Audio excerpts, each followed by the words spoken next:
royal family members are known to marry within the royal circle. However, what happens when a member decides to step out and marry a commoner? This is the interesting love story of an ordinary Australian girl who marries the Prince of Bali and becomes a Balinese princess. Considering the wide gap between Australia and Bali, how was this even possible?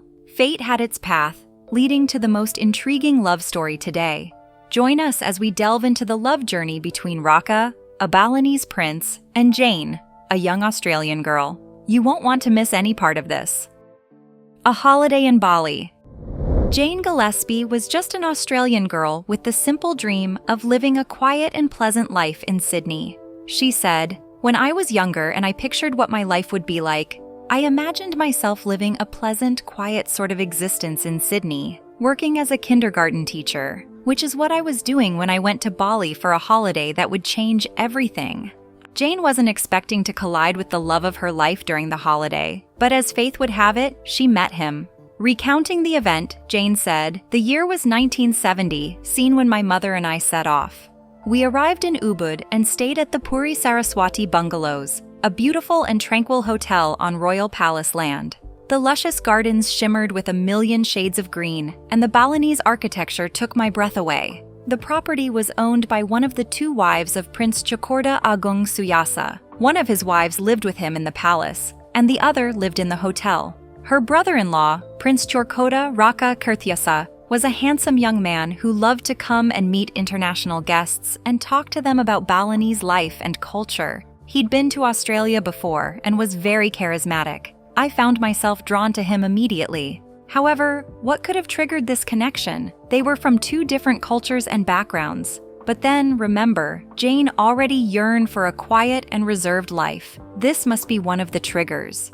Still filled with nostalgia, she said, "The prince and I discovered we had a lot in common. He was interested in learning that I was a kindergarten teacher and explained that he was involved in a local children's theater group. He invited me to come along one day and told me about his work and life. I realized there was something special about the connection between us. The fact that he was a prince didn't enter my mind. He was just an interesting and magnetic young man who was opening my eyes to a side of Balinese life I might otherwise not have seen." Jane mentioned that she didn't consider his being a prince. Won't she regret this later when she moves fully into the royal family? How did she cope with Bali's way of life? Keep watching to find out. Remember, Jane was just in Bali for a short holiday. Eventually the time elapsed, and she had to return to Sydney. She did return, but she was left in Bali for the rest of her life. She said, "I had only been in Bali for 2 weeks, but it left a deep impression on me. When I was back in the classroom, I found myself feeling unsatisfied. The quiet Sydney life I'd imagined no longer felt right. So, for the lovers to keep in touch, they had to write letters as there were no telephones nor electricity in Bali. Don't be surprised because this was in the 1970s. Jane recounted that she always looked forward to the arrival of an envelope from Bali. And do you know what she did next? Jane said, "As the months passed, I couldn't stop thinking about how happy I had been in Bali. So I boldly decided to resign from my job and return to Ubud for a sabbatical. I'd always been passionate about children's literature and decided I would stay for 3 months and use the time to write a children's book." But then, she wrote more than a book as she made history. An Australian Balinese princess. Did you know that Jane wasn't expecting the prince to marry her? She thought all they had was not deep. However, she was mistaken. She said, "I didn't have any expectations regarding the prince. He was on my mind, of course, but 6 months had passed since we'd last been together, and I didn't want to get my hopes up. I returned to the Puri Saraswati bungalows, and the minute I arrived at the hotel, the jungle drums went out. People somehow got the message to Prince Reka that I was back, and he came straight over. From the moment I saw him, it was as if we'd never been apart. I realized that what we had was more than a fleeting holiday romance. Soon, the prince asked me to marry him. I didn't hesitate to say yes. When you know, and I was ecstatic. But wait, it's far from what you thought. Remember, Reka was a prince expected to marry from the royal circle. If not there, it should at least be within the Balinese tribe. So, to be sure their son was making the right choice, they took Jane's passport and checked her out with Interpol to ensure she was legitimate, not a gold digger looking for a cool spot to lie. Luckily, her background checks returned clean, and they had a great wedding. After the wedding, here was what Jane had to say. I changed my name to Princess Jero Asri Kirthiasa. Jero means from the palace, and Asri means perfect. Our wedding was a simple affair. Back then, people didn't throw the elaborate events they do now, and I didn't want to make too much of a fuss of the princess aspect of the wedding. For me, the day was about the love I shared with Rekha. A few of my friends and immediate family came up for the wedding, and I suppose there was some interest as we were featured on the cover of the weekly. It seemed like everybody saw that magazine. I was drawn to the Balinese way of life, but one element that worried me a little was the tooth filing ceremony. That ritual would require me to have my teeth all filed to the same length so I would not be mistaken for a demon when I entered heaven. At the time, I managed to avoid that particular ceremony, but I quickly learned that my life in Bali would be vastly different from my life at home. Being young and in love, the prince and I hadn't discussed how much things would change once we were married. For one thing, his religion allowed multiple wives. This is one of the important matters that Asri and her husband must decide. Asri was Australian, thus Bali's life was completely new to her. Prince Raka was the youngest son of his father's 10th wife. Doesn't that mean Raka will take his father's steps? But that's far from the truth. Asri told her husband that if he wanted to take a second wife, he would have to divorce her first. Raka never did, further cementing their love and affection for each other. Notwithstanding, Asri had some challenges while adapting to life in Bali. This is due to changes in the environment. Things in Sydney were not the same in Bali. To top it all, she somehow lost her freedom. Can you believe that? Hear what she said? I did find royal life to be a bit of an adjustment. In those days, the palace wasn't very palatial. There was no plumbing. All water had to be brought in by bucket. We were lucky to have servants who did that, but there were always lots of visitors. We'd wake up and find a whole village at the front door, waiting for my brother-in-law's advice. We shared the palace with Prince Raka's stepmother, his older brother and wife, and their 3 kids. I wasn't allowed to leave the premises without permission, so at times I did feel a bit stuck. We lived in the palace for about a year until our first son was born. Raka had his place outside the center of Ubud, so we moved down there. We didn't have electricity or running water, but nobody did. This was Asri's plight in Bali. But then, love covers it all, isn't it? And talking about their first son, he made an incredible landmark. Therefore, keep watching to find out what it was all about. Keen on exposing her love life with her husband, Asri continued, "Before our second son was born, we returned to Sydney, where we stayed for about 12 years. We wanted our children to know both Balinese and Australian cultures, and while in Sydney, we were blessed with a daughter too. But Raka always longed to return to Bali, so we came home. All 3 of our children are in Bali and have children too. In 2017, I finally had my teeth filed alongside my eldest grandson. It didn't hurt. It is more about the ritual than the actual filing. It's a symbolic act, though I believe my husband did whisper in the ear of the person doing the filing to go easy on us. Today, Rekha is involved in his royal duties, while his wife and son run a tea house in Seminyak. Their establishment, Biku, serves breakfast, lunch, and dinner, but is famous for its high teas. Some people get a kick out of visiting a cafe owned by a princess. Little girls in particular say, "Oh my God, I can't believe it," so that's very sweet. I gave up quite a lot of my old life to marry my prince because I just knew he was the one. And after all these years, he still is, Asri said. So what happened to their first son? Before we get to that, let's talk briefly about the Balinese people. The Balinese people. The Balinese originated from 3 periods of migration. The first waves of immigrants came from Java and Kalimantan in prehistoric times and were of Proto-Malay stock. The second wave of Balinese came slowly from Java during the Hindu period.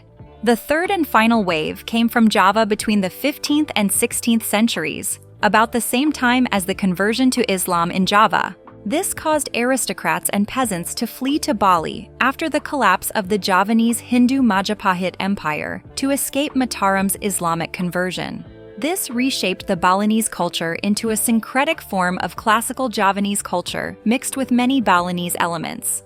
Balinese culture is a mix of Balinese Hindu Buddhist religion and Balinese customs. It is most known for its dance, drama, and sculpture. The island is also known for its wayang kulit or shadow play theater. Even in rural and neglected villages, beautiful temples are a common sight, and so are skillful gamelan players and talented actors. Even layered pieces of palm leaf and neat fruit arrangements made as offerings by Balinese women have an artistic side.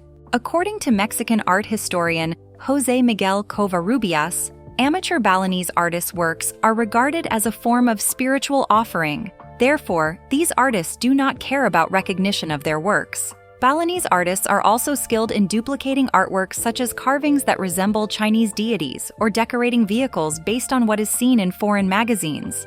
The culture is noted for its use of the gamelan in music and various traditional events of Balinese society. Each type of music is designated for a specific type of event. For example, music for a Piodalan birthday celebration is different from music used for a medita, teeth grinding, or ceremony, just as it is for weddings, ngaben, cremation of the dead ceremony, melasti, purification ritual, and so forth. The diverse types of gamelan are also specified according to the different types of dance in Bali. According to Walter Spies, dancing is an integral part of Balinese life and an endless critical element in a series of ceremonies or for personal interests. Traditionally, displaying female breasts is not considered immodest. Balinese women can often be seen with bared chests. However, a display of the thigh is considered immodest. In modern Bali, these customs are normally not strictly observed, but visitors to Balinese temples are advised to cover their legs.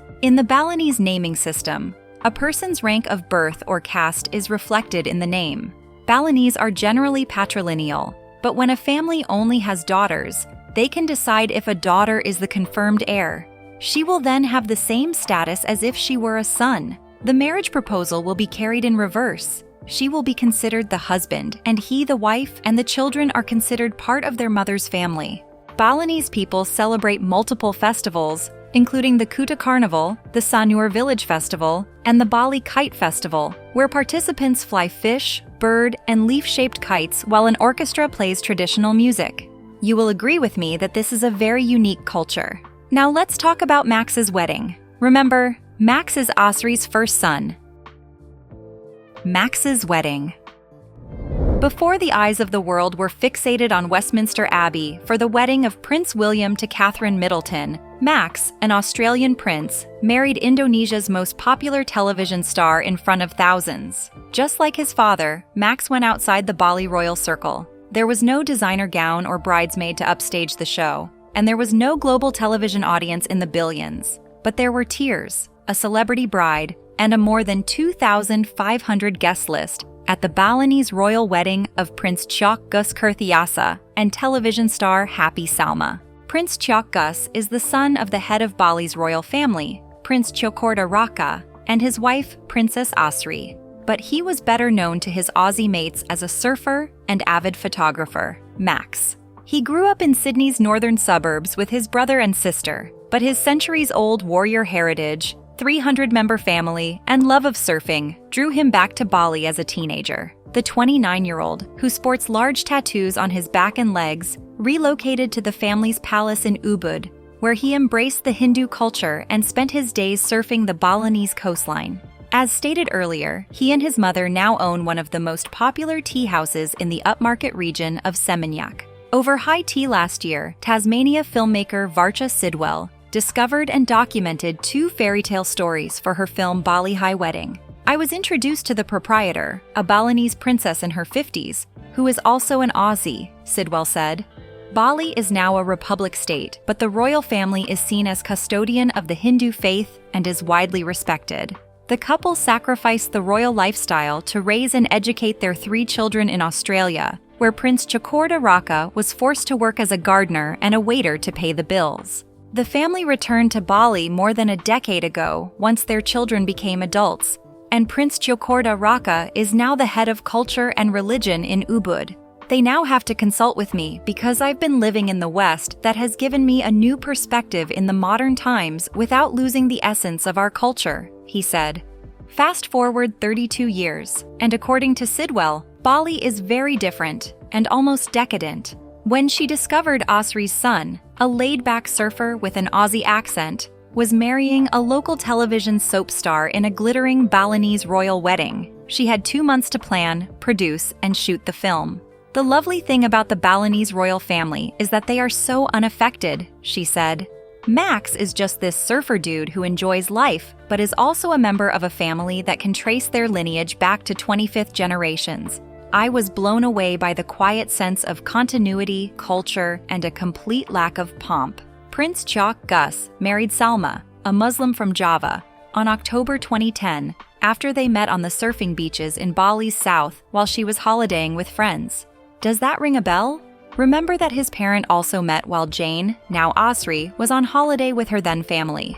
Bali High Wedding chronicles the lead-up to the big day, which included all the invitations being delivered via food, not paper. Salma's stress and tears as she struggled to comprehend the rituals involved with a Balinese royal wedding and the 2 lengthy ceremonies. More than 2,500 people, including high priests, diplomats, and Asri's hairdresser, attended the day-long event, which involved the couple completing their fertility rites of passage. In sticking with tradition, the royal couple carried offerings as they walked around a circle, and Prince Chok Gus mockingly whipped his new bride. Salma, who wore a 3-kilogram archaic gold headdress, sat on a coconut while Kurthyasa paraded around with the family sword. Today, almost a year later, the royal newlyweds continue their lives in Bali. Salma still works as an actress and represents the Indonesia Cannes Film Festival. However, aside from the royal love story in Bali, other royals got married to commoners. Keep watching as we review 2 highly interesting marriages. Other royals who married commoners. The first one to be segregated is Harry and Meghan from Britain. They announced their engagement on November 27, 2017. Clarence House said, "His Royal Highness and Miss Markle became engaged in London earlier this month. Prince Harry has informed Her Majesty, the Queen, and other close members of his family. Prince Harry has also sought and received the blessing of Miss Markle's parents. The couple will live in Nottingham Cottage at Kensington Palace." The couple had an interview with the BBC the same day, where they said the proposal had happened during a quiet night at home earlier that month when Meghan was roasting a chicken. "It was just so sweet and natural and very romantic," she recalled. "He got on one knee. I could barely let him finish proposing. I was like, can I say yes now?" At the time, the couple also appreciated the support from other royals, including Prince William, Kate Middleton, and Prince Charles, now known as King Charles III. Meghan said Middleton, in particular, had been wonderful, and Harry said William was a fantastic source of support. Harry's engagement ring for Meghan comprised a center diamond ethically sourced from Botswana, where they fell in love, and 2 outer diamonds from his late mother, Princess Diana's collection. The couple lived together in Nottingham Cottage following their engagement. Meghan revealed in her and Prince Harry's sit-down with Oprah Winfrey in March 2021 that they had a private wedding ceremony in their backyard 3 days before their official royal wedding. "3 days before our wedding, we got married. No one knows that. But we called the Archbishop and said, 'This spectacle is for the world, but we want our union between us,'" Meghan said. "So the vows that we have framed in our room are just the 2 of us in our backyard with the Archbishop of Canterbury." The Archbishop later stated that the ceremony was not legally binding and that their actual royal wedding was when the marriage became official. Prince Harry and Meghan tied the knot on May 19, 2018, at St. George's Chapel in Windsor, officially becoming the Duke and Duchess of Sussex. King Charles escorted Meghan down the aisle to the operatic Eternal Source of the Light Divine. Meghan later remarked on the song, "It was Harry's choice entirely, and I think it is a really beautiful piece. I can retrace that entire walk down the aisle listening to it. It is so special for us, and I think it's one of those things we'll treasure forever."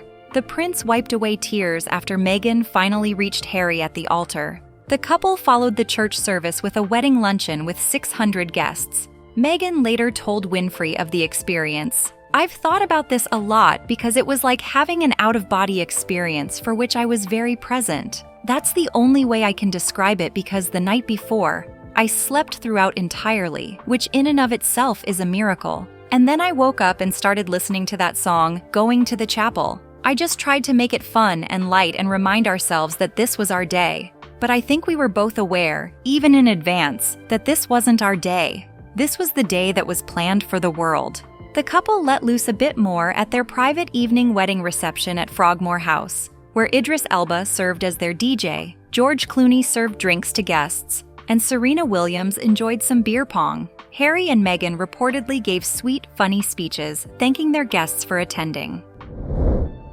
What do you think of Jane's love for the Balinese prince? Feel free to share your mind in the comments section below. Remember to hit the like button and subscribe. Before you go, click on the video displayed on your screen.